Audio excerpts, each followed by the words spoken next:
بسد خلوص محبت سلام کرتے ہیں، بسد خلوص محبت سلام کرتے ہیں، ہر اہل فضل کا ہم احترام کرتے ہیں۔ اللہ رب العزت کا بے حساب اور بے انتہا کرم ہے، جس کے ادائے شکر سے عہدہ برآ ہونا اس ناتوا کے اختیار و استطاعت سے باہر ہے۔ اس لیے ہمہ وقت اس کے شکر میں دل و زبان کو لگائے رکھنا ہی شکر گزار بندوں کا حصہ اور وظیفہ ہے۔ آج اس پروگرام میں ان مقدس اور پاک باز ہستیوں کو ہم اپنے بیچ اب میں بڑے ہی ادب و احترام کے ساتھ فضیلت الشیخ ڈاکٹر امان اللہ المدنی حفظ اللہ کو زحمت دوں گا کہ آپ مائک پر آئیں اور مشکات المصابیح کے آخری درس سے ہم طلبہ و طالبات اور سامعین کو محظوظ فرمائیں۔ السلام علیکم ورحمۃ اللہ وبرکاتہ۔ بسم اللہ الرحمن الرحیم، الحمد للہ رب العالمین، والصلاة والسلام علی رسولنا الکریم وعلی آلہ وصحبہ اجمعین۔ الحمدللہ ہم تمام لوگ آج کی اس محفل میں اللہ کے رسول صلی اللہ علیہ وسلم کی ایک عظیم حدیث جس کا تعلق علم سے ہے، بالخصوص علم شرعی سے ہے، اس حدیث کے بارے میں مختلف ناحیے سے ہم سنیں گے اور انشاءاللہ اس پر عمل کرنے کی کوشش کریں گے۔ اللہ تعالیٰ کے شکریہ کے بعد میں یہاں کے تمام ذمہ داران اور اساتذہ کا دل سے شکریہ ادا کرتا ہوں کہ آپ نے علم کے فروغ کے لیے، تعلیم اور تعلم کی اہمیت اور فضیلت کے لیے اس طرح کا پروگرام منعقد کیا ہے اور ہمیں کچھ سیکھنے، کچھ سننے اور سنانے کا موقع ملا ہے۔ تو باقاعدہ جو محدثین کا طریقہ ہے، اہل علم کا طریقہ ہے کسی حدیث کو پڑھنے پڑھانے سے متعلق، اسی طریقے کو ہم اپناتے ہوئے آج کے اس پروگرام کا آغاز کر رہے ہیں۔ تو ہماری جو بچیاں ہیں، تقریباً 8 بچیاں ہیں، 8 بچیاں یہ کتاب پڑھ رہی ہیں۔ تو سب سے پہلے انہیں سے ہم اس حدیث کو سماعت کریں گے، باری باری ہماری بچیاں طالبات یہ حدیث پڑھیں گی۔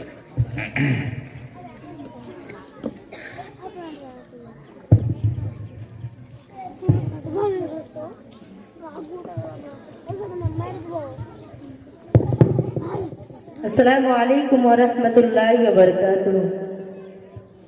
نام رضوانہ خاتون بنت فرزند علی، گھر مسلم پور کشہر۔ بسم اللہ الرحمن الرحیم۔ وعن عبد الله بن عمرو قال قال رسول الله صلی اللہ علیہ وسلم ان الله لا يقبض العلم انتزاعا ينتزعه من العباد ولكن يقبض العلم بقبض العلماء حتى إذا لم يبقى عالما اتخذ الناس رؤوسا جهالا فسئلوا فأفتوا بغير علم فضلوا وأضلوا، متفق علیہ۔ بسم اللہ الرحمن الرحیم۔ نام ناحدہ خاتون بنت محمد مصطفیٰ، گھر مسلم پور کشہر۔ بسم اللہ الرحمن الرحیم۔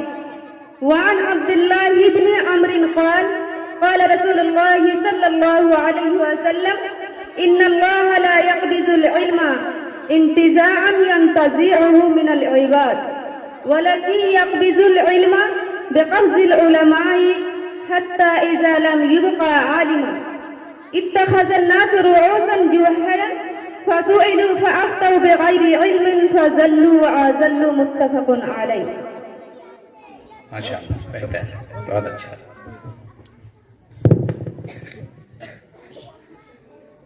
السلام علیکم ورحمۃ اللہ وبرکاتہ. نام انبیاء پروین بنت شعیب الرحمان, گھر مسلم پور کسہر. بسم اللہ الرحمن الرحیم. ان عبد اللہ بن عمرو قال قال رسول اللہ صلی اللہ علیہ وسلم ان اللہ لا يقبض العلم انتزاعا ينتزعه من العباد ولكن يقبض العلم بقبض العلماء حتى إذا لم يبقى عالما اتخذ الناس رؤوسا جهالا فسئلوا فأفتوا بغير علم فضلوا وأضلوا. متفق علیہ. بہتر ہے, بہت اچھا. السلام علیکم ورحمۃ اللہ وبرکاتہ. نام انجم آرا بنت عبد الرحمن, گھر مسلم پور کشہر. وعن عبد الله ابن عمرو قال قال رسول الله صلى الله عليه وسلم إن الله لا يقبض العلم انتزاعا ينتزعه من العباد ولكن يقبض العلم بقبض العلماء حتى إذا لم يبقى عالما اتخذ الناس رؤوسا جهالا فشيلوا فأفتوا بغير علم فضلوا وأضلوا. متفق. السلام علیکم ورحمۃ اللہ وبرکاتہ. نام عشرت جہاں بنت عین الحق, گھر مسلم پور کسہر. بسم اللہ الرحمن الرحیم. وعن عبد اللہ بن عمرو قال قال رسول اللہ صلی اللہ علیہ وسلم ان اللہ لا يقبض العلم انتزاعا ينتزعه من العباد ولكن يقبض العلم بقبض العلماء حتى إذا لم يبق عالما اتخذ الناس رؤوسا جهالا فسئلوا فأفتوا بغير علم فأضلوا وأضلوا. متفق علیہ. السلام علیکم ورحمۃ اللہ وبرکاتہ. نام گلستہ پروین بنت مولانا یاسین عمری, گھر بڑا لال پور. بسم اللہ الرحمن الرحیم. وعن عبداللہ ابن عمرو قال قال رسول اللہ صلی اللہ علیہ وسلم ان اللہ لا يقبض العلم انتزاعا ينتزعه من العباد ولكن يقبض العلم بقبض العلماء حتى إذا لم يبق عالما اتخذ الناس رؤوسا جهالا فسئلوا فأفتوا بغير علم فأضلوا وأضلوا. متفق علیہ. السلام علیکم ورحمۃ اللہ وبرکاتہ. نام درخشہ پروین بنت محمد موسیٰ, گھر بڑا لال پور. بسم اللہ الرحمن الرحیم. وعن عبد اللہ بن عمر قال قال رسول اللہ صلی اللہ علیہ وسلم ان اللہ لا يقبض العلم انتزاعا ينتزعه من العباد ولكن يقبض العلم بقبض العلماء حتى إذا لم يبق عالما اتخذ الناس رؤوسا جهالا فسئلوا فأفتوا بغير العلم فأضلوا وأضلوا. متفق علیہ. السلام علیکم ورحمۃ اللہ وبرکاتہ. نام فرانہ خاتون بنت شہید الرحمان, گھر مسلم پور کسہر. وعن عبداللہ ابن عمرو قال قال رسول اللہ صلی اللہ علیہ وسلم ان اللہ لا يقبض العلم انتزاعا ينتزعه من العباد ولكن يقبض العلم بقبض العلماء حتى إذا لم يبق عالما اتخذ الناس رؤوسا جهولا فسئلوا فأفتوا بغير علم فأضلوا وأضلوا. متفق علیہ. الحمدللہ. عبارت خوانی بہت اچھی ہوئی ماشاءاللہ, لیکن 2-3 میرے نزدیک ملاحظہ ہے اور میں مولانا سے بھی مشورہ کروں گا. پہلی بات یہ ہے کہ یہ جو راوی حدیث ہے وہ عبداللہ ابن عمرو ہے, عمر نہیں ہے. اور بہت ساری بچیوں نے عمرو بھی پڑھا ہے, یہ اچھی بات ہے, لیکن کچھ بچیوں نے اس کو عمر پڑھا ہے جو صحیح نہیں ہے. اس حدیث کے راوی کون ہے؟ عبداللہ ابن عمرو بن عاص. عبداللہ ابن عمر بن خطاب نہیں ہے بلکہ عبداللہ بن عمرو بن عاص. اس کو عمر نہیں پڑھا جاتا, اس کو عمرو پڑھا جاتا ہے. اور اس کی پہچان یہ ہے کہ را کے بعد واو, جو آپ دیکھ رہے ہیں لمبا کی طرح وہ واو ہے, امر اور عمر میں فرق کرنے کے لیے اہل علم واو کا اضافہ کرتے ہیں. واو کا مطلب امر، اور اگر واو نہیں ہے تو وہ عمر ہے. پہلی بات. دوسری بات، اس میں تمام بچیوں نے پڑھی ہے جو صحیح نہیں ہے، اور میں نے بھی دیکھا. وہ جملہ ہے یا کلمہ ہے لم یبق عالما. آپ تمام لوگوں نے پڑھا ہے. کیا پڑھا آپ لوگوں نے؟ لم یبقا. مجہول کا صیغہ آپ لوگوں نے پڑھا ہے. یہ مجہول کا صیغہ نہیں ہے، یہ معروف کا صیغہ ہے. مجہول کا صیغہ اگر ہوتا تو یہ عالمن ہوتا، عالمن نہیں ہوتا. اس کے بعد جو ہے کیا پڑھنا آپ لوگوں کو؟ لم یبق عالما. لم یبق عالما. یبق یہ فعل مضارع ہے ابقا یبقی سے، اور اصل میں یبقی ہے یا حرف علت ہونے کی وجہ سے حذف ہو گیا، چونکہ اس فعل پر لم داخل ہے، اور لم جب داخل ہوتا ہے تو حرف علت کو گرا دیتا ہے. لم یبق عالما. ٹھیک ہے، یاد رہے گا انشاءاللہ. حتی لم یبق، حتی اذا لم یبق عالما اتخذ الناس رؤوسا جہالا فسئلوا فافتوا یا فافتوا بغیر علم فضلوا واضلوا. متفق علیہ. اس کے بعد میں بالاختصار، چونکہ بہت زیادہ تیاری میں نے بھی نہیں کی ہے، مشغولیت ہے، لیکن کچھ باتیں میں اس محفل میں اپنی بچیوں کے سامنے رکھنا چاہتا ہوں، شیئر کرنا چاہتا ہوں. اور یہی میں التماس کروں گا کہ اگر آپ کے پاس کاپی ہو، قلم ہو تو آپ لکھا کریں. اگر آپ کے پاس کاپی ہے، قلم ہے تو اس کو لکھیں، اور اس کو ہمیشہ اپنے ساتھ رکھیں اور پڑھتے رہیں. انشاءاللہ بہت ساری چیزیں آپ کو معلوم رہے گی. سب سے پہلے میں بتا دوں کہ یہ جو کتاب ہے مشکات المصابیح، مشکات المصابیح کتاب کا نام ہے، جس کے مصنف ہے محمد بن عبداللہ خطیب التبریزی. اصل میں یہ جو مشکات المصابیح ہے 2 کتابوں کا مجموعہ ہے. اس کے اندر کتنی کتابیں ہیں؟ 2 کتاب ہے. ہاں سنیے، پہلے آپ سنیے اور لکھیے. اصل میں یہ کتاب 2 کتابوں کا مجموعہ ہے، ایک مستقل کتاب نہیں ہے، بلکہ اس کے اندر کتنی کتابیں ہیں؟ 2 کتابیں. ایک کا نام ہے مشکات اور ایک کا نام ہے المصابیح.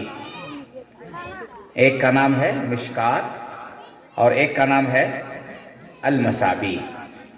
اصل میں جو مصابیح ہے یہ مصابیح السنہ کے نام سے، یہ کتاب ہے مصابیح السنہ کے نام سے. مصابیح السنہ، مصابیح السنہ یہ ترکیب میں کیا ہوگی؟ کچھ معلوم ہے آپ لوگوں کو؟ اگر ہم کہیں مصابیح السنہ، کون سی ترکیب ہوگی؟ یہ مضاف الیہ، یعنی سنت کے مصابیح. مصباح کی جمع ہے مصابیح، اور مصباح کا مطلب ہوتا ہے روشن چراغ. مصباح. مصابیح السنہ، سنہ کے مصابیح یعنی سنت کے چراغ. تو میں نے بتایا کہ یہ مصابیح السنہ، اس کے مصنف کا نام ہے ابو محمد الحسین بن مسعود البغوی المعروف بالفراء. الفراء معروف ہے کس سے؟ فراء سے. یہ پہلی کتاب ہے مصابیح السنہ، اس کے مصنف ہے ابو محمد حسین بن مسعود البغوی الفراء. اس مصنف کا یعنی امام بغوی کا انتقال ہوا ہے 516 ہجری میں، 516 ہجری میں، اور کچھ لوگوں کا کہنا ہے کہ 510 ہجری میں ان کا انتقال ہوا. کن کا انتقال ہوا؟ 516 یا 510؟ یہ جو مصابیح السنہ کے مصنف ہیں اس کا انتقال کب ہوا؟ 510. چھوڑ دیجئے، لکھنا چھوڑ دیجئے.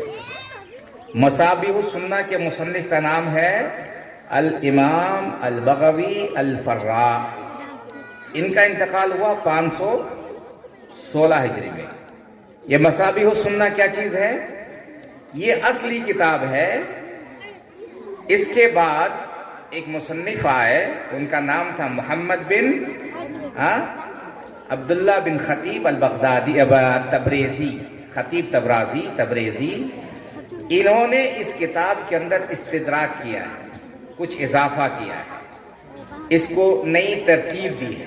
تو میں نے آپ کو بتایا اس کتاب کے اندر 2 کتاب ہیں. ایک ہے مصابیح السنہ، یہ امام بغوی اور فرا مشہور ہیں، فرا سے ان کی کتاب ہے. اور اسی کتاب کی ترتیب اور تہذیب کی ہے محمد خطیب التبریزی نے. اور پھر اس کتاب کا نام کیا رکھا ہے؟ مشکات المصابیح. یاد رہے گا ہمیشہ، موت کے بعد بھی یا موت سے پہلے؟ ہاں، یہ جو مشکات المصابیح ہے یہ 2 کتابوں کا مجموعہ ہے. پہلی کتاب ہے مصابیح السنہ امام بغوی فرا کی، اور بعد میں ایک مصنف آئے محمد خطیب تبریزی کے نام سے، اور یہ ہیں 741 ہجری کے. امام فرا کا انتقال کب ہوا؟ 516 یا 510، ٹھیک، 516 یا 500.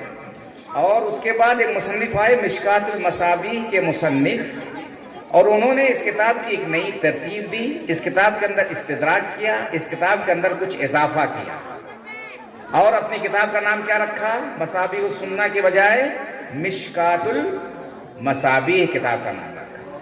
میں نے بتایا یہ 741 ہجری میں ان کا انتقال ہوا. کن کا انتقال ہوا 741 میں؟ محمد خطیب تبریزی کی، جو مشکات المصابیح کے مؤلف یا مصنف. کتنا سال کا فرق ہوا؟ تقریباً 200 سال کے بعد. مصنف 6 صدی عیسوی کے ہیں، ہجری کے، یعنی مصابیح السنہ والے، اور ان کے 200 سال کے بعد ایک عالم دین، ایک محدث، ایک فقیہ آئے، اور انہوں نے کیا کیا؟ اس کتاب کو نئی ترتیب دی 200 سال کے بعد. تو ہم نے یہ بتایا کہ اس کتاب کی اصل ہے مصابیح السنہ. اس کے مؤلف ہیں ابو محمد الحسین بن مسعود البغوی المعروف بالفرا.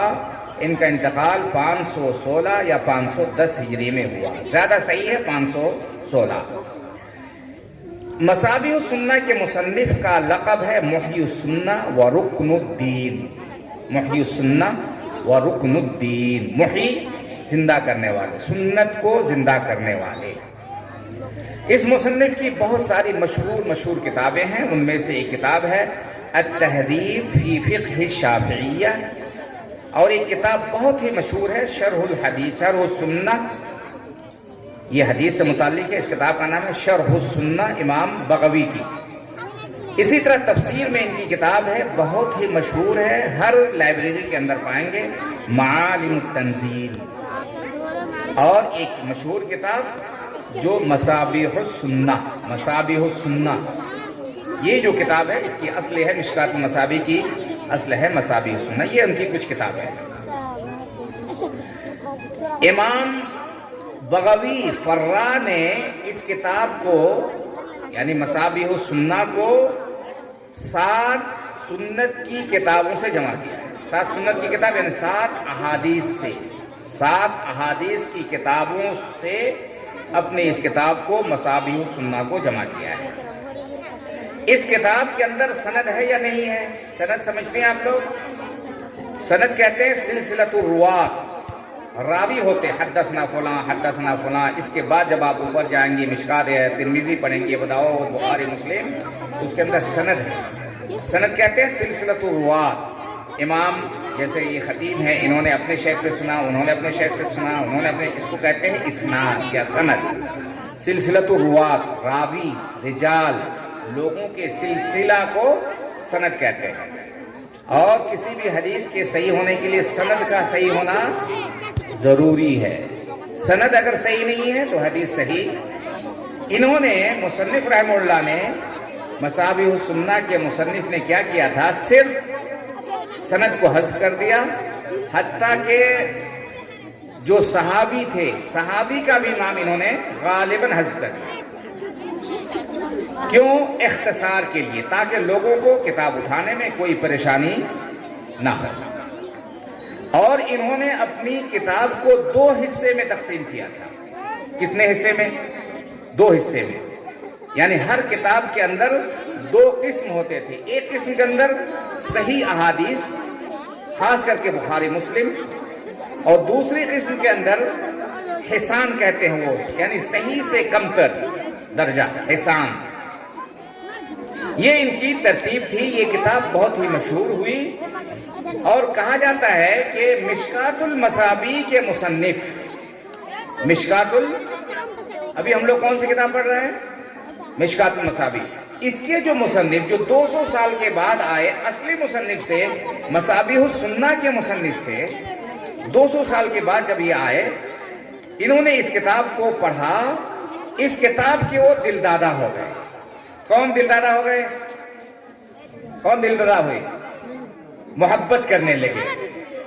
مشکات المصابیح کے مؤلف محمد خطیب التبریزی جب دلدادہ ہوئے، زیادہ پڑھنے لکھنے لگے، تو انہوں نے دیکھا کہ اس کتاب کے اندر اگر کچھ حذف کر دیا جائے اور کچھ چیزوں کا اضافہ کر دیا جائے تو اس کتاب کی شان میں اور زیادہ اضافہ ہو جائے گا۔ کس نے سوچا؟ کس نے سوچا؟ مشکات المصابیح کے مصنف نے سوچا کہ اگر اس کتاب کے اندر استدراک کیا جائے، کچھ اضافہ کیا جائے، اس کی ترتیب میں کچھ نیا پن لایا جائے تو اس کتاب کی افادیت میں اور زیادہ 2-4 چاند لگ جائیں گے۔ تو انہوں نے کیا کیا؟ مشکات المصابیح کے مصابیح السنہ کو لیا اور اس کی ایک نئی ترتیب دی،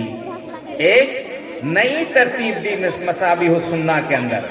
جب انہوں نے ایک نئی ترتیب دی تو اس کتاب کا نام کیا ہو گیا؟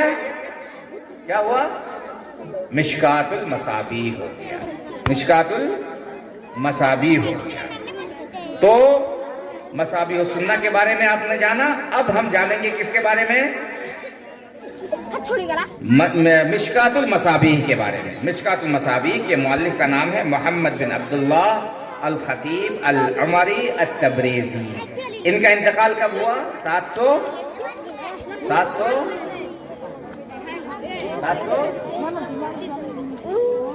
خطیب تبریزی کا، محمد خطیب تبریزی کا انتقال کب ہوا؟ 741 میں۔ یاد رکھیے، اس کا مطلب آپ لوگوں کا ذہن نہیں ہے، ذہن رکھیے 741 ہجری میں ان کا انتقال ہوا۔ کسی بھی محدث کے بارے میں اگر آپ پڑھیں گے تو اس کی تاریخ وفات جاننا ضروری ہے، تاکہ آپ کو معلوم ہو کہ یہ مؤلف فلاں صدی ہجری کے، فلاں صدی ہجری کے۔ 741 کا مطلب یہ کہ یہ 8ویں صدی ہجری کے عالم ہیں۔ 741 کا مطلب کیا ہے؟ 8ویں صدی ہجری کے عالم ہیں۔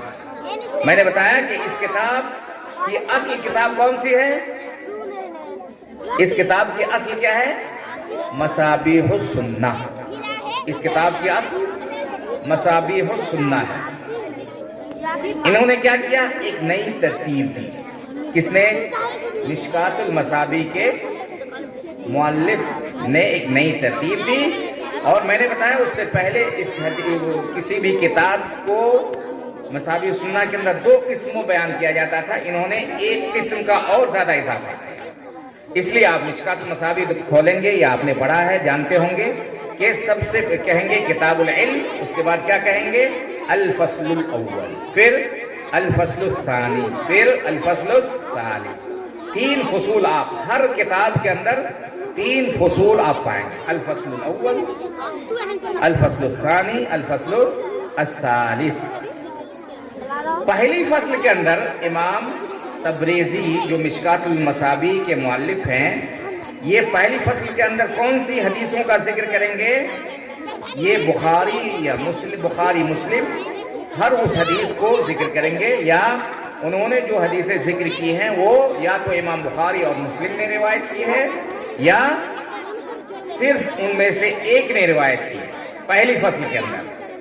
دوسری فصل کے اندر جو اور 4 مشہور کتاب والے ہیں، ایک تو بخاری مسلم ہے، اس کے علاوہ 4 کتابیں اور رہ جاتی ہیں حدیث کی، جس کو صحاح ستہ یا کتب ستہ کہا جاتا ہے۔ بخاری، مسلم، ابو داؤد، ترمذی، نسائی، ابن ماجہ۔ ان 6 کتابوں کا نام کیا ہے؟ کتب ستہ۔ ستہ کا مطلب 6۔ صحاح ستہ بعض لوگ کہتے ہیں، بعض لوگ کیا کہتے ہیں؟ کتب ستہ کہتے ہیں۔ تو دوسری فصل میں شیخان یعنی بخاری اور مسلم کے علاوہ جو 4 مشہور حدیث کی کتابیں ہیں ان سے وہ حدیث لیتے ہیں، اور اسی طرح اس کے علاوہ بھی جو کتب مسانید ہیں یا کتب السنن ہے ان سے حدیث کو لیتے ہیں۔ کون؟ اس دونوں میں امام بغوی اور امام تبریزی دونوں شامل ہیں۔ اس کے بعد انہوں نے ایک تیسرا باب کا اضافہ کیا، اس کے اندر اپنی پسند سے وہ حدیث ذکر کرتے ہیں۔ وہ ان کا اپنا، امام تبریزی کا اپنی کوشش ہے، اپنی تالیف ہے۔ الفصل الثالث، تیسری فصل میں آپ دیکھیں گے اس سے مصابیح السنہ کا کوئی تعلق نہیں۔ اس کے علاوہ انہوں نے کیا کیا کہ امام بغوی نے جب حدیث کا ذکر کو جمع کیا تو سند کو بھی حذف کر دیا تھا اور صحابی کا نام بھی حذف کر دیا تھا، لیکن انہوں نے ہر حدیث کے شروع میں صحابی کا نام لکھا۔ کس نے؟ صاحب مشکات المصابیح نے۔ کہا جاتا ہے کہ امام تبریزی نے مصابیح السنہ کے اندر یا مشکات المصابیح کے اندر 1000 حدیث کا اضافہ کیا۔ کتنے؟ 1000 حدیث کا اضافہ کیا تھا اصل کتاب کے اندر کیا ہے۔ اس کتاب کے انہوں نے 737 ہجری میں پورا کیا تھا۔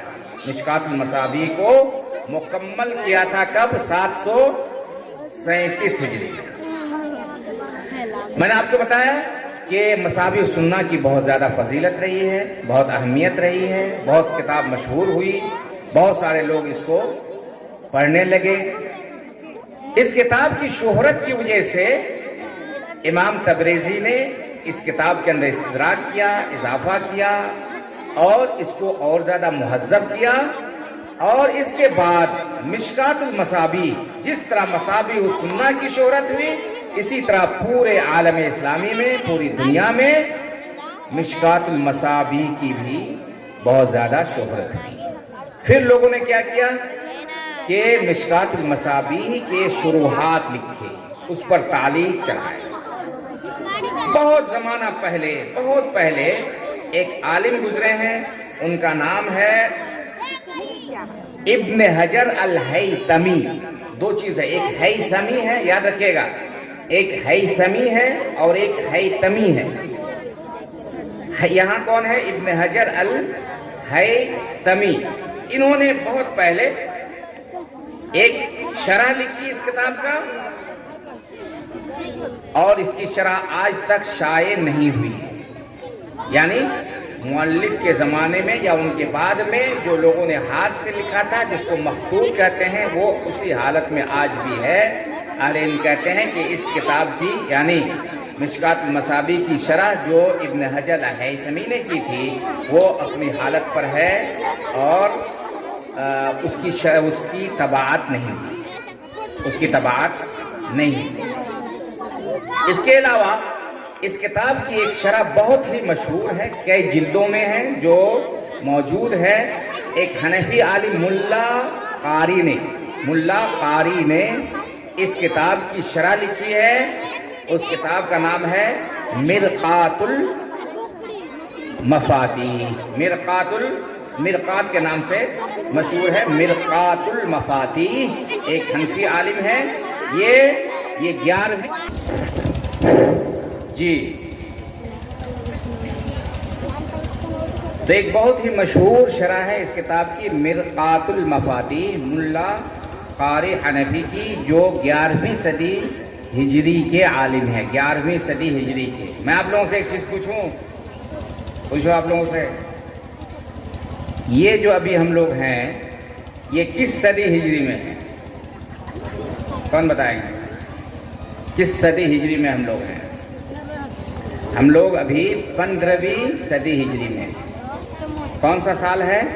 1444 1444، تو کون سی صدی بنے گی؟ 15ویں صدی میں۔ اور انہوں نے یہ کتاب کب لکھی ہے؟ آج سے 500 سال پہلے یا 400 سال پہلے، 400 سال پہلے انہوں نے مرقات المفاتیح۔ اس کے علاوہ اس کتاب کی ایک بہت ہی مشہور شرح ہے عربی زبان میں، جس کو کہتے ہیں مرعات المفاتیح۔ کیا؟ مرعات یہ اہل حدیث عالم ہیں، شیخ الحدیث ہیں، عبید اللہ مبارک پوری رحمہ اللہ کی کتاب ہے۔ مبارک پور یہ مئو کے اندر ایک جگہ ہے، اعظم گڑھ کے اندر، اور یہ بہت ابھی حال ہی میں 1410-12 ہجری میں ان کا انتقال ہوا ہے، یا 19 میں، شاید 1419 میں ان کا انتقال ہوا ہے۔ مرعات المفاتیح بہت ہی اچھی کتاب ہے، اس کو آپ لوگ ضرور دیکھیے گا، ہو سکتا ہے کہ آپ کی لائبریری کے اندر۔ اس کے بعد ہم آتے ہیں حدیث کی شرح کی طرف۔ سب سے پہلے میں نے آپ کو بتایا کہ اس حدیث کے راوی کون ہیں؟ صحابی راوی کون ہے اس حدیث کے؟ بولیے۔ نہیں، یہ جو حدیث ہے، راوی حدیث دیکھیے عبداللہ بن عمرو بن اب کھولیے آپ لوگ کتاب کھول کر رکھیے۔ حدیث کے راوی یعنی صحابی کون ہے جنہوں نے اللہ کے رسول صلی اللہ علیہ وسلم سے روایت کی ہے؟ کون ہے؟ عبداللہ ابن عمرو بن عاص۔ عبداللہ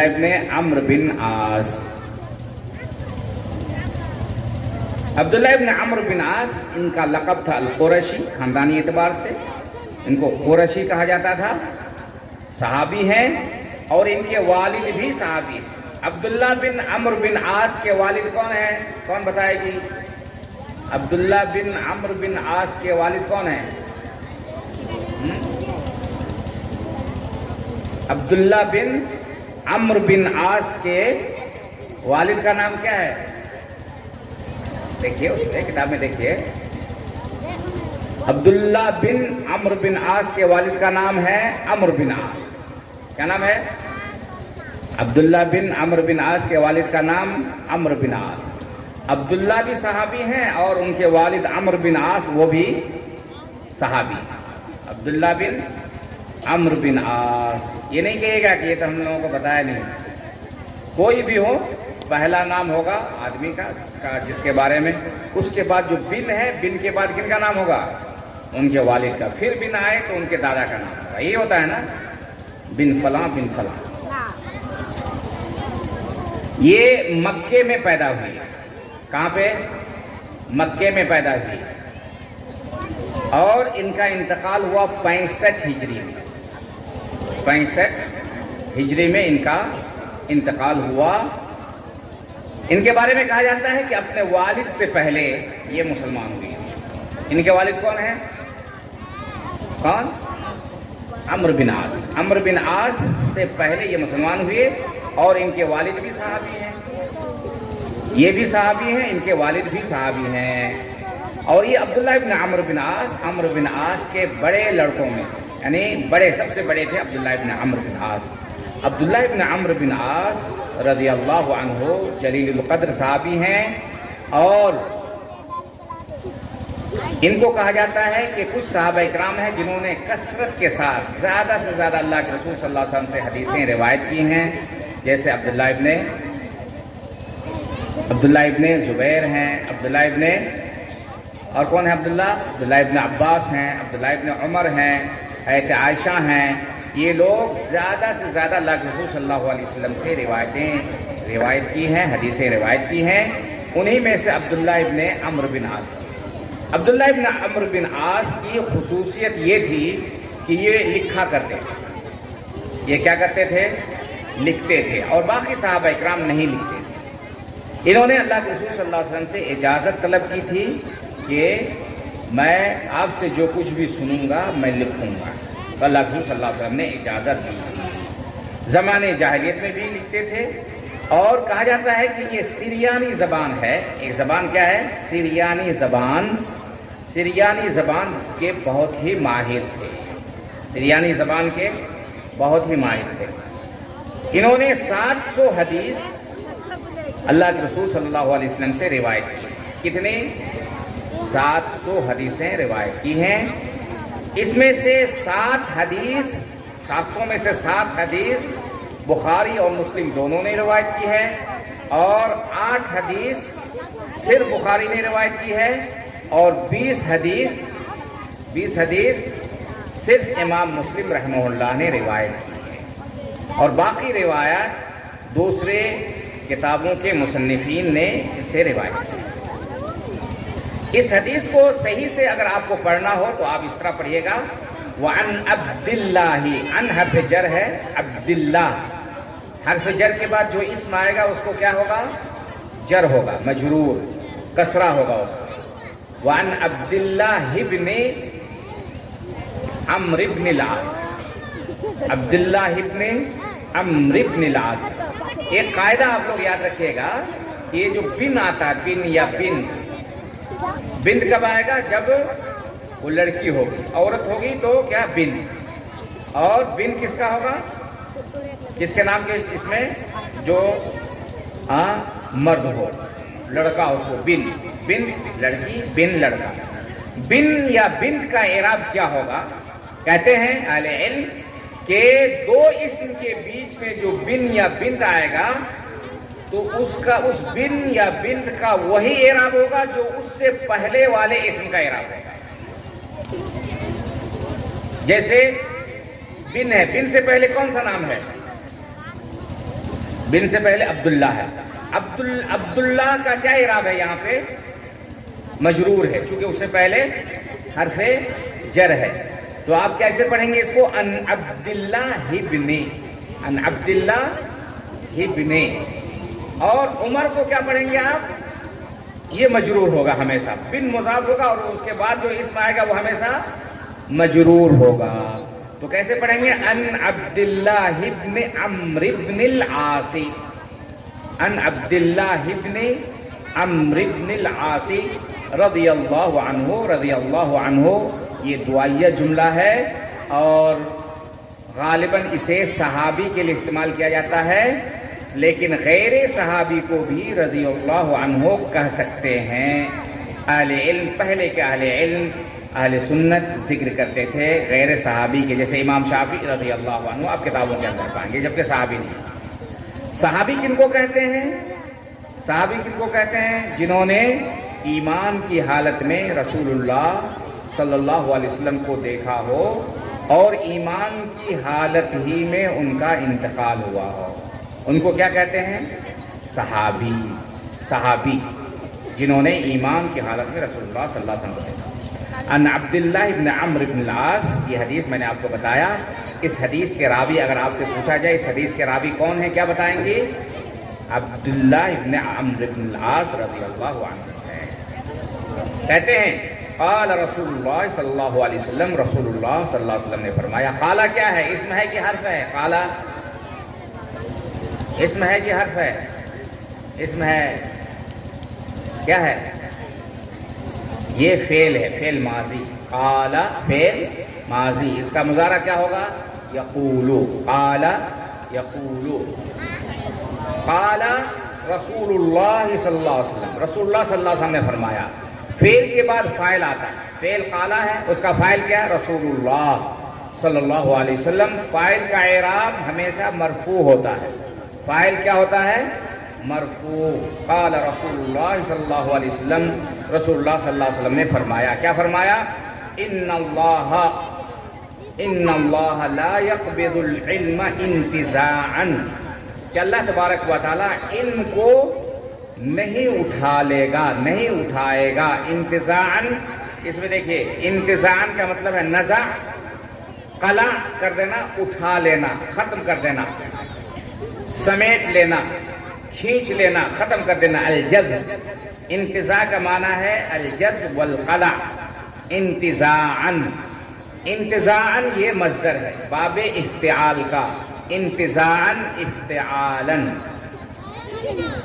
اللہ تبارک و تعالی علم کو نہیں اٹھا لے گا، یہاں نہیں ہے، وہ نہیں اٹھا لے گا، نہیں اٹھائے گا. ينتزعه من العباد، جو بندوں سے اللہ تعالیٰ علم کو اٹھائے گا، یعنی بندوں سے علم کو جو اللہ تعالیٰ اٹھائے گا تو علم کو ڈائریکٹ نہیں اٹھا لے گا۔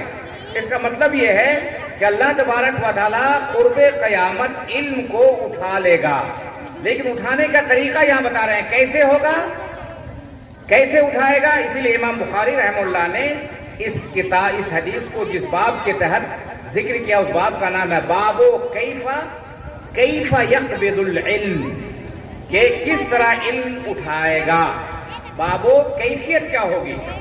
تو یہاں اللہ کے رسول صلی اللہ علیہ وسلم فرما رہے ہیں ان اللہ لا یقبض العلم انتزاعا ينتزعه من العباد، کہ اللہ تعالیٰ علم کو اٹھائے گا، کیسے اٹھائے گا، لیکن کیسے، سینوں سے نہیں کہ آدمی دنیا میں ہے اور اس کے سینے سے اللہ تبارک و تعالیٰ علم کو ختم کر دے گا، اٹھا لے گا، نہیں، ایسا نہیں ہوگا، ایسے نہیں ہوگا۔ کیسے ہوگا بتاتے ہیں، استدراک، ولیکن، یہ اس جگہ بھی آپ لوگ صحیح سے عبارت نہیں پڑھ رہی تھی، کیا پڑھیں گے ہمیشہ، ولیکن، اس کو کہتے ہیں حرف استدراک، کیا کہتے ہیں، حرف استدراک، ولیکن، کیا پڑھو گی، ولیکن، ولیکن نہیں، ولیکن، دو الف، اس لیے اس کو کھڑا زبر لکھا جاتا ہے، اس میں دو الف کے برابر، اور اصل میں لاکن ہے، لام کے بعد الف ہے، اس کے بعد کاف ہے، اس کے بعد نون ہے، لاکن، اس کو ہمیشہ ایسے پڑھیے گا، لاکن، ولیکن، یہ لاکن ہے۔ لاکن کے بارے میں کہتے ہیں کہ استدراک کا فائدہ دیتا ہے، اس کے بعد یا تو جملہ اسمیہ آئے گا یا جملہ فعلیہ آئے گا۔ یہ لاکنہ کا مخفف ہے، لاکنہ مثقل ہے، اس کا مخفف ہے لاکن، لیکن اس کا کوئی عمل نہیں ہوتا، لاکن کا کوئی عمل نہیں ہوتا، لاکنہ کا عمل ہے، انہ کا عمل ہے، لیکن لاکن کا کوئی عمل نہیں ہے، مطلب چپ چاپ کرو، کوئی عمل نہیں، کیا ہے، یعنی وہ کوئی عمل نہیں دے گا۔ تو یہاں انتزاع کیا ثابت کرنا چاہتے ہیں، یا اللہ کے رسول صلی اللہ علیہ وسلم کی اس حدیث سے، اس ٹکڑے سے ہمیں معلوم ہوا کہ اللہ تبارک و تعالیٰ قرب قیامت علم کو اٹھا لے گا، لیکن کیسے اٹھائے گا، کیا لوگوں کے سینے سے اٹھا لے گا، نہیں، کیسے اٹھائے گا، ولیکن یقبض العلم، ولیکن یقبض العلم، اللہ تعالیٰ علم کو اٹھا لے گا۔ قبض کا مطلب ہوتا ہے رفع، اٹھا لینا، بقبض العلماء، علماء کو موت دے کر کے اللہ تعالیٰ علم کو اٹھائے گا۔ کیسے اٹھائے گا، علماء جو ہوں گے، اہل علم ہوں گے، جن کے سینے میں علم ہوگا، ان کا انتقال ہو جائے گا، اللہ تعالیٰ انہیں موت دے دے گا، اور پھر کیا ہوگا، علم ختم ہو جائے گا۔ سینے سے نہیں اٹھائے گا، بلکہ اللہ جو بڑے بڑے آپ کے علماء ہوں گے، ان علماء کو اللہ تبارک تعالیٰ اٹھا لے گا۔ اسی لیے عالم کی موت کا مطلب یہ ہے کہ علم کو اللہ تعالیٰ نے اٹھا لیا، اللہ تعالیٰ نے علم کو اٹھا لیا۔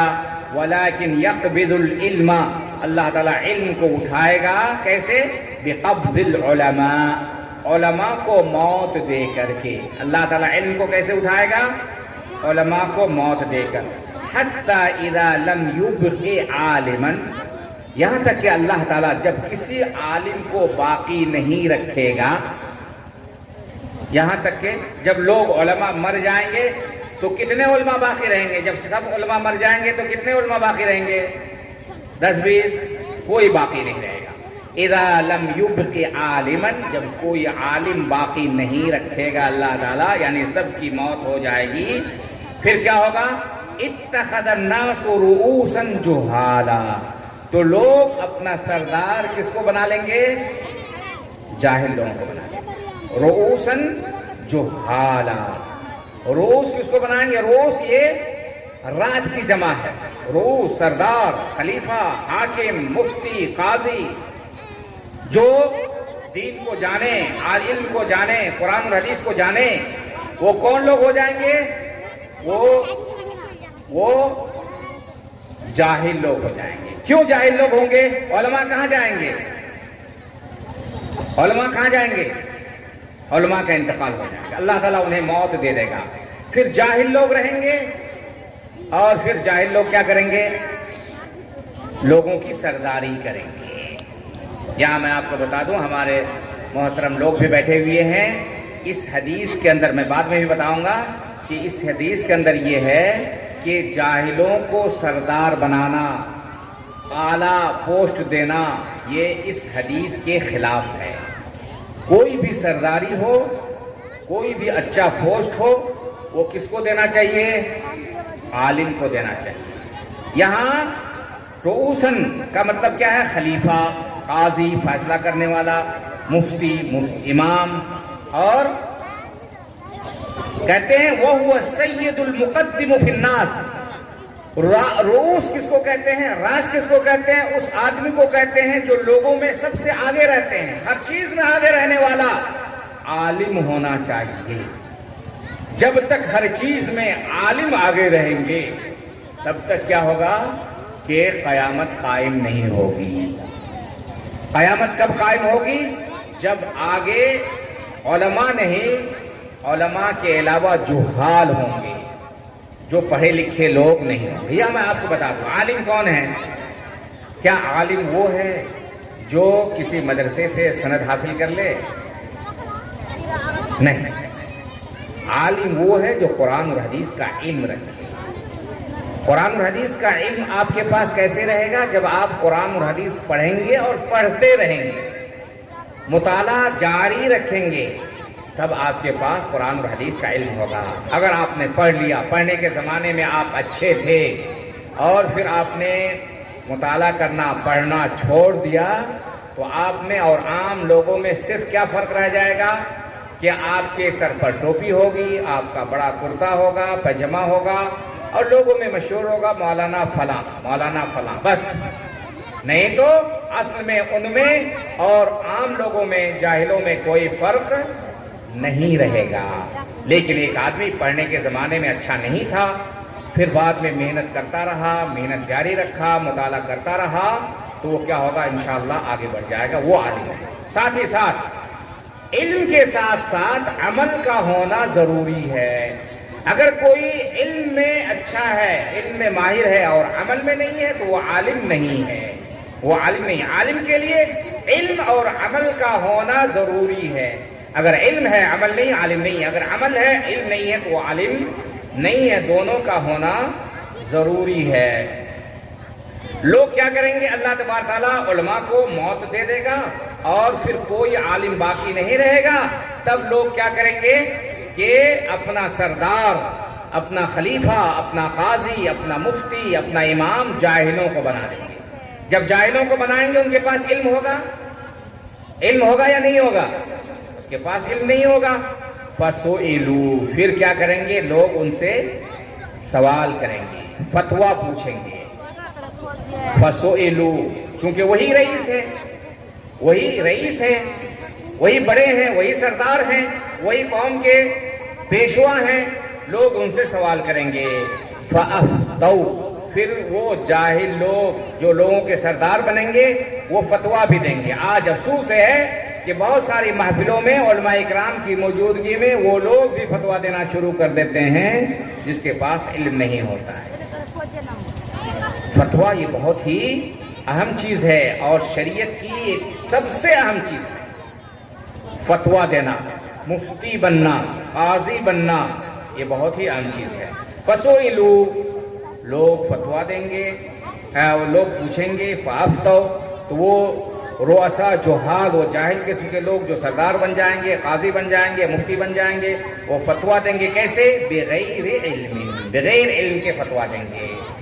فَضَلُّوا، تو وہ لوگ گمراہ ہو جائیں گے۔ کون لوگ گمراہ ہوں گے؟ کون گمراہ ہوں گے؟ ہاں، کون گمراہ ہوں گے؟ فتویٰ دینے والے، جو فتویٰ دیں گے بغیر علم۔ وَأَضَلُّوا، اور وہ گمراہ کر دیں گے، خود گمراہ ہو جائیں گے اور گمراہ بھی کریں گے۔ کس کو گمراہ کریں گے؟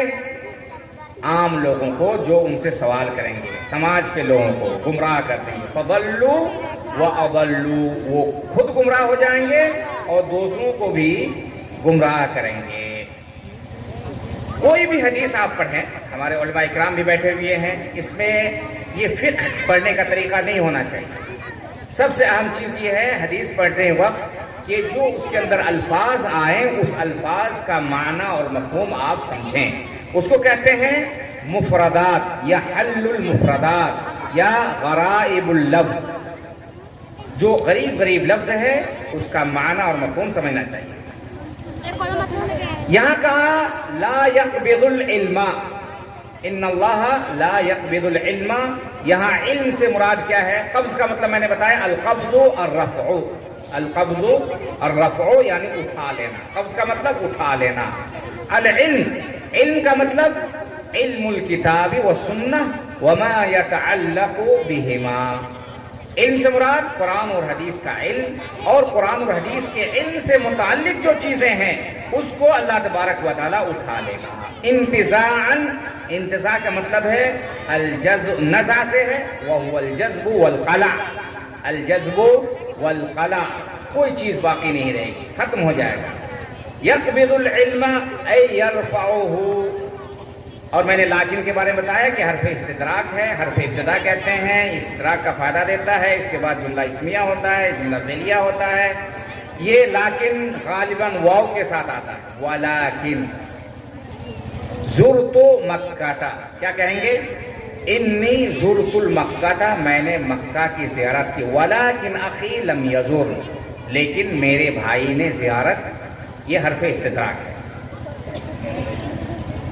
رؤوساً میں نے بتایا اس کا معنی ہے خلیفہ، قاضی، مفتی، امام، شیخ، اور اس کو کہتے ہیں السید المقدم فی الناس. فافتوا یعنی لوگ سوال کریں گے، اس سوال کا جواب دیں گے اور فیصلہ کریں گے. فضلوا یعنی صاروا ضالین، وہ لوگ خود گمراہ ہو جائیں گے. واضلوا مضلین لغیرہم، دوسروں کو یہ لوگ کیا کریں گے؟ گمراہ کریں گے. مفردات کے بعد حدیث کے اندر جو فوائد ہیں جس کو کہتے ہیں مسائل مستنبطہ، اس حدیث سے ہمیں کون کون سی چیزیں معلوم ہوئی؟ آپ لوگ بتائیں تو 4 چیزیں اس حدیث سے جو آپ کو معلوم ہوئی ہیں. علم کے اٹھائے جانے سے متعلق، پھر لوگوں کے جاہلوں کو اپنا سردار امام بنانے سے متعلق. 1-2 مسئلہ آپ بتائیے تو اپنے ذہن سے کہ اس حدیث سے ہمیں کیا فائدہ ملتا ہے. کون سا مسئلہ اس حدیث سے ہم مستنبط کریں گے؟ بتائیے. سب سے پہلی بات یہ ہے کہ اس حدیث کے اندر علم کی اور اہل علم کی فضیلت ہے. علم کی اور اہل علم کی فضیلت ہے. اور دوسرا اہم فائدہ کہ اس میں جہالت اور اہل جہالت، جاہلوں کی مذمت ہے. کس کی مذمت ہے؟ جہالت کی اور جاہلوں کی مذمت ہے. حقیقت یہی ہے. اور اہل علم نے کتابیں بھی لکھی ہیں علم کے بارے میں، فضل العلم. اسی طرح کتابیں لکھی ہیں ذم الجہل، مدح العلم و ذم الجہل. اس نام سے لوگوں نے بہت ساری، ابن ابی الدنیا ایک بہت مشہور عالم گزرے ہیں، ان کی اس طرح کی کتابیں بہت زیادہ ہیں. تو علم کی فضیلت اور اہل علم کی فضیلت، اور اسی طرح جاہل کی مذمت اور اہل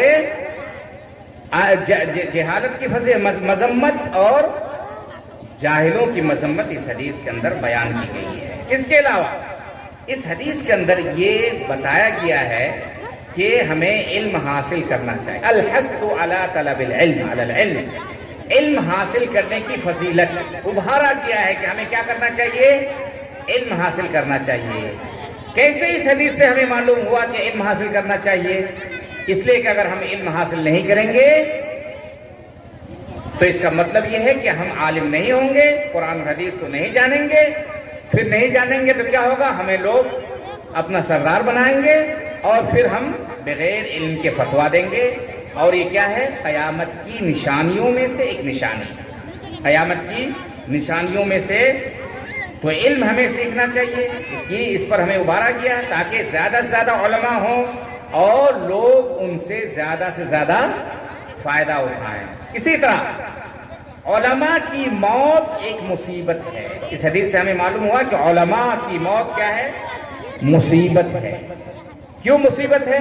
کہ علماء کا انتقال ہو گیا تو اس کا مطلب یہ ہے کہ اس کے ذہن میں، اس کے سینے میں جو بھی علم ہے وہ علم کیا ہوگا؟ ختم ہو جائے گا. اس لیے اہل علم کو ایک چیز اختیار کرنی چاہیے جو اس کے پاس علم ہے کہ وہ لکھ کر کے چلا جائے کتابی شکل میں، تاکہ اس کے مرنے کے بعد بھی اس کا علم زندہ رہے۔ کیا کرنے سے؟ کتاب لکھنے سے۔ اسی طرح دین کا سب سے، اس حدیث سے ہمیں معلوم ہو رہا ہے کہ دین کا سب سے اہم چیز کیا ہے؟ یہ فتویٰ ہے۔ سب سے اہم چیز ہے فتویٰ دینا۔ یہاں دونوں کو، عالم اور جاہل دونوں کی ذمہ داری ہے۔ عالم کی ذمہ داری یہ ہے کہ وہ فتویٰ بغیر علم کے، بغیر جانے فتویٰ نہ دے، اور جاہل کی ذمہ داری یہ ہے، عام لوگوں کی ذمہ داری یہ ہے کہ جو عالم نہیں ہوگا، جس کے پاس علم نہیں ہوگا، اس سے فتویٰ حاصل، اس سے فتویٰ نہ پوچھے، فتویٰ نہ لے، فتویٰ نہ پوچھے۔ دونوں کی ذمہ داری ہے۔ اور ایک عام آدمی جو نہیں جانتا وہ اگر فتویٰ دیتا ہے تو یہ اس کے لیے بہت ہی بڑی مصیبت ہے۔ تو فتویٰ یہ دین کا سب سے اہم ستون ہے۔ حقیقی ریاست اور حقیقی عمارت فتویٰ ہے۔ اگر آپ صحیح معنی میں امیر ہیں، صحیح معنی میں رئیس ہیں، صحیح معنی میں سردار ہیں، تو آپ کو کیا کرنا چاہیے؟ علم حاصل کرنا چاہیے۔ اسی طرح ان لوگوں کی مذمت ہے جو بغیر علم کے فتویٰ دیتے ہیں۔ مذمت ہے نا، جو لوگ بغیر علم کے فتویٰ دیتے ہیں ان کی مذمت ہے کہ نہیں؟ حدیث کے اندر کہاں ہے کہ اللہ کے رسول صلی اللہ علیہ وسلم نے کیا فرمایا؟ فَضَلُّوا وَأَضَلُّوا، وہ خود گمراہ ہوں گے، اور اگر کوئی عالم نہیں ہے، فتویٰ دیتا ہے، یا عالم ہے لیکن بغیر علم کے فتویٰ دیتا ہے، تو وہ خود گمراہ ہوں گے اور دوسروں کو بھی گمراہ کریں گے۔ یہ اس حدیث سے یہ مسئلہ ہمیں معلوم ہوتا ہے۔ اسی طرح ہمیں یہ معلوم ہوتا ہے کہ جاہل لوگوں سے فتویٰ پوچھنا چاہیے؟ نہیں پوچھنا چاہیے۔ جاہلوں سے، جس کے پاس علم نہیں ہے، اس سے فتویٰ نہیں پوچھنا چاہیے۔ اسی طرح بغیر علم کے فتویٰ دینے کی بھی مذمت ہے۔ بغیر علم کے آپ کو فتویٰ نہیں دینا چاہیے۔ اسی طرح ان لوگوں کی بھی مذمت ہے جو لوگ بغیر دلیل کے، بغیر حدیث کے، بغیر قرآن کے اپنی رائے اور اپنی عقل سے فتویٰ دیتے ہیں۔ مجھے لگ رہا ہے کہ ایسا ہوگا، یہ غلط ہے۔ فتویٰ اگر کوئی اپنی رائے سے دیتا ہے، اپنی عقل سے دیتا ہے، تو یہ بھی گمراہی کا سبب ہے، اور ایسے لوگ خود گمراہ ہے، دوسروں کو بھی گمراہ کرتے ہیں۔ اس حدیث سے ہمیں یہ بھی معلوم ہوا کہ اگر علم کی کمی ہے، اگر علماء اکرام کی موت ہے، تو اس کا مطلب یہ ہے کہ قیامت بہت قریب ہے۔ قیامت کی قربت کی دلیل یہ ہے کہ علم کم ہو جائے، یا علم ختم ہو جائے، یا اہل علم کی موت ہو جائے۔ یہ تمام چیزیں ہیں، اور میں نے بہت زیادہ تیاری نہیں کی ہے، کچھ باتیں آپ کے سامنے میں نے رکھی ہے، اور مجھے امید ہے کہ جو باتیں میں نے آپ کے سامنے رکھی ہیں انشاءاللہ ہم تمام لوگوں کو اس سے فائدہ ہوگا۔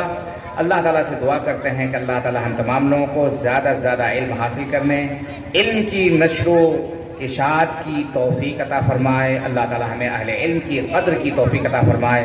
اللہ تبارک تعالیٰ ہم تمام لوگوں کو اس حدیث سے متعلق جو مسائل ہیں، فوائد ہیں، اللہ تعالیٰ ان تمام چیزوں کو جاننے، سمجھنے اور ان تمام مسائل پر ہمیں عمل کرنے کی توفیق عطا فرما۔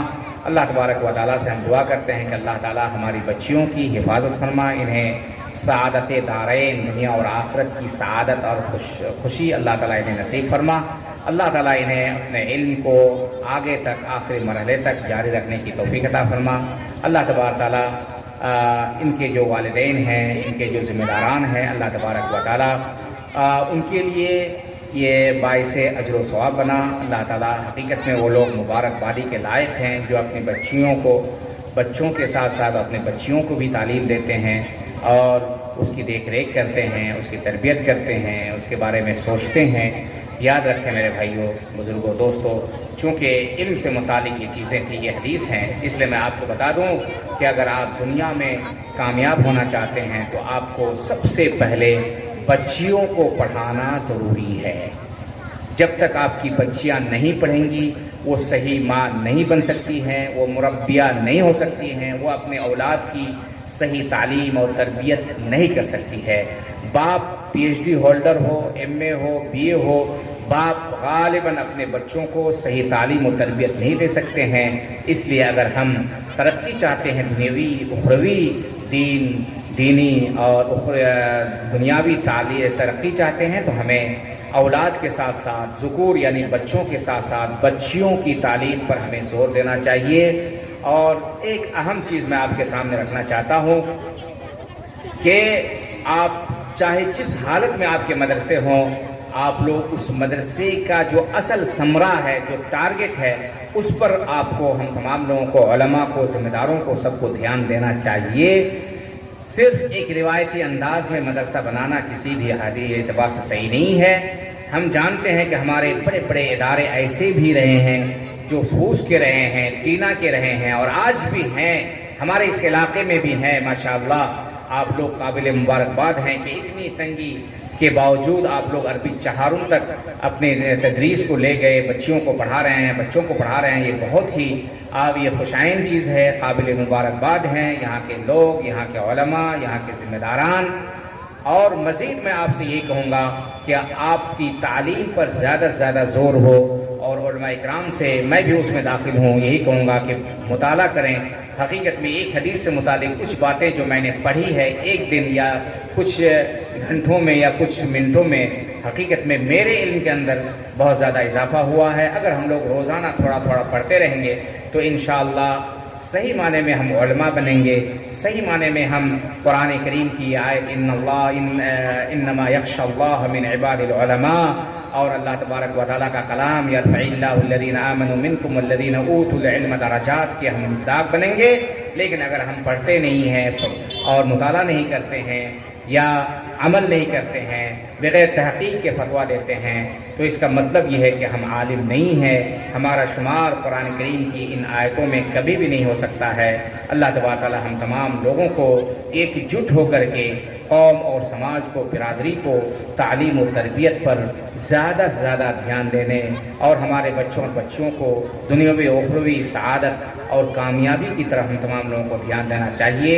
اور اخیر میں یہی کہوں گا کہ اللہ تبارک و تعالی ہمیں ایک صحیح مسلمان بنا دے. قرآن اور حدیث یہ دونوں ہمارا مصدر ہے، اصل ہے. ہمیں ہر چیز قرآن اور حدیث کے مطابق کرنی ہے. ہمیں زندگی قرآن حدیث کے مطابق گزارنی ہے. ہمارے آئیڈیل اگر کوئی ہیں جو ہر اعتبار سے آئیڈیل ہیں تو وہ ایک ہی ہیں، وہ ہے ہمارے نبی جناب محمد رسول اللہ صلی اللہ علیہ وسلم.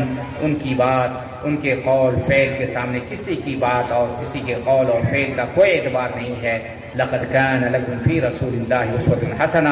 اللہ تعالیٰ نے فرمایا وما آتاكم الرسول فخذوه وما نهاكم عنه فانتهوا. ہر وقت ہمیں قرآن اور حدیث کو ساتھ لے کر چلنا ہے، بلکہ ایک ہاتھ میں قرآن ہو اور ایک ہاتھ میں حدیث ہو. جب تک ہم قرآن اور حدیث کو مضبوطی کے ساتھ تھامے رہیں گے، ہم گمراہی سے، ضلالت سے دور رہیں گے. جب دونوں سے الگ ہو جائیں گے یا دو میں سے ایک سے الگ ہو جائیں گے تو اس کا مطلب یہ ہے کہ ہم ضلالت و گمراہی کے شکار ہو جائیں گے. اللہ کے رسول صلی اللہ علیہ وسلم کی یہی وصیت تھی کہ لوگوں، دو چیزیں تمہیں چھوڑ کر جا رہا ہوں، جب تک ان دو چیزوں کو مضبوطی سے تھامے رہو گے کبھی گمراہ نہیں ہوگے.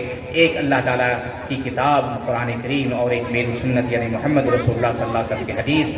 اس لیے ہمیں مرتے دم تک اسی منہج کو اپنانا ہے کہ ہمیں قرآن اور حدیث میں جو چیز ہے اس پر عمل کریں گے. جس چیز سے روکا گیا اس سے ہمیں رکیں گے اور علماء اکرام کی قدر کریں گے. علماء اکرام کو بھی چاہیے، ہم تمام لوگوں کو بھی چاہیے کہ ہم اپنی قدر کریں.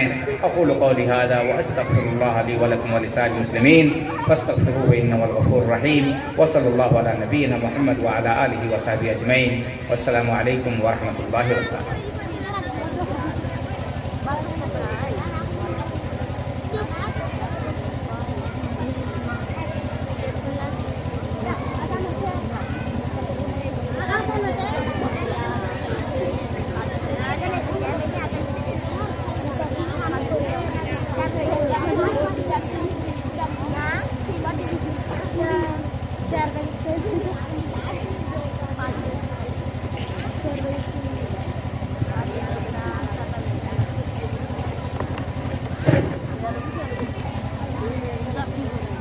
میں مولانا فضیلت الشیخ مولانا امان اللہ المدنی حفظ اللہ کا تہہ دل سے شکریہ ادا کرتا ہوں کہ آپ نے ہم ناچیز کی دعوت کو